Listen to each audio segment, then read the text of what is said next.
এই বাংলাদেশের মুসলমান যারা রয়েছে শান্তিপ্রিয় মুসলমান, এই বাংলাদেশের মুসলমান যারা রয়েছে তারা যেমন নিজেদের ধর্মের প্রতি তাদের সহানুভূতি রয়েছে, অন্যান্য ধর্মের যারা রয়েছে তাদের প্রতিও তাদের সহানুভূতি রয়েছে।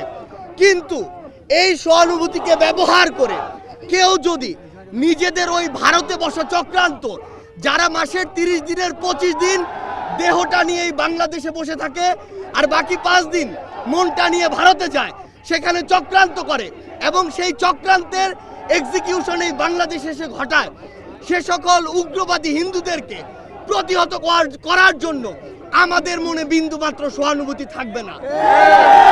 আমরা আমাদের জায়গা থেকে স্পষ্ট করে বলতে চাই, আমরা অনেক সহ্য করেছি, আমরা আমাদের জায়গা থেকে সর্বোচ্চ উদারতা দেখিয়েছি। আমরা দেখেছি এই অভ্যুত্থানের পূর্বে কারা কতটুকু এই অভ্যুত্থানকে সমর্থন করেছিল। আমরা দেখেছি এই বাংলাদেশ থেকে শেখ হাসিনা পালিয়ে যাওয়ার পরে কাদের মন সবচেয়ে বেশি খারাপ হয়েছে।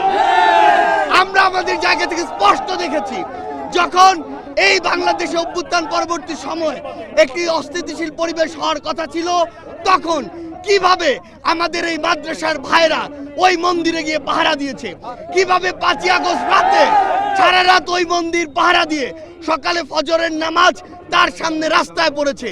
সেখানে এই সহানুভূতিকে কেউ যদি প্রশ্রয় হিসেবে দেখে, আমরা স্পষ্ট করে বলে দিতে চাই, শুধু অন্তর্বর্তীকালীন সরকার নয়, বৈষম্য বিরোধী ছাত্র আন্দোলন নয়, জাতীয় নাগরিক কমিটি নয়, পুরো বাংলাদেশ একসাথে এ সকল উগ্রপন্থীদেরকে প্রতিহত করবে। আমরা আমাদের জায়গা থেকে স্পষ্ট করে বলতে চাই, এসব ইসকনের নামে যেসব উগ্রপন্থীরা বিগত 16 বছরে অসংখ্য অপকর্ম ঘটিয়েছে, ফ্যাসিস্ট আওয়ামী লীগ এ সকল অপকর্মকে মানুষের সামনে আসতে দেয়নি। তারা ইসকনের এ সকল অপকর্মকে মদত দিয়েছে, প্রশ্রয় দিয়েছে, আশ্রয় দিয়েছে, লুকিয়ে রেখেছে। কিন্তু তাদের চরিত্র কি, তারা কিভাবে মানুষকে জবাই করে, এই দৃশ্য আমরা গতকালকে দেখেছি।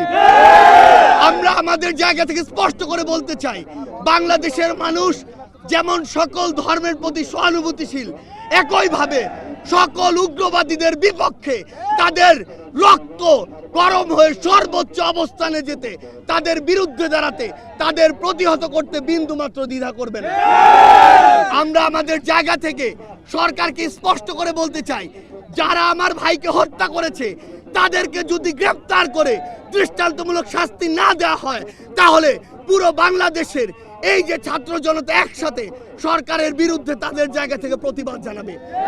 আমরা আমাদের জায়গা থেকে বলে দিতে চাই, যদি এই ক্ষেত্রে দৃষ্টান্তমূলক শাস্তি না হয়, তাহলে এটি হবে সরকারের বিচার ব্যবস্থার ক্ষেত্রে অন্যতম একটি ব্যর্থতা। আমাদের জায়গা থেকে স্পষ্ট কথা, এই যারা ইসকন নামের, যারা এই উগ্রপন্থী একটি মনোভাব বাংলাদেশে ছড়াচ্ছে, হিন্দুত্ববাদী মনোভাব বাংলাদেশে ছড়াচ্ছে, তাদেরকে অবিলম্বে নিষিদ্ধ করে বাংলাদেশের স্থিতিশীলতার জন্য, শান্তিপূর্ণ পরিবেশের জন্য তাদেরকে অবিলম্বে নিষিদ্ধ করতে হবে।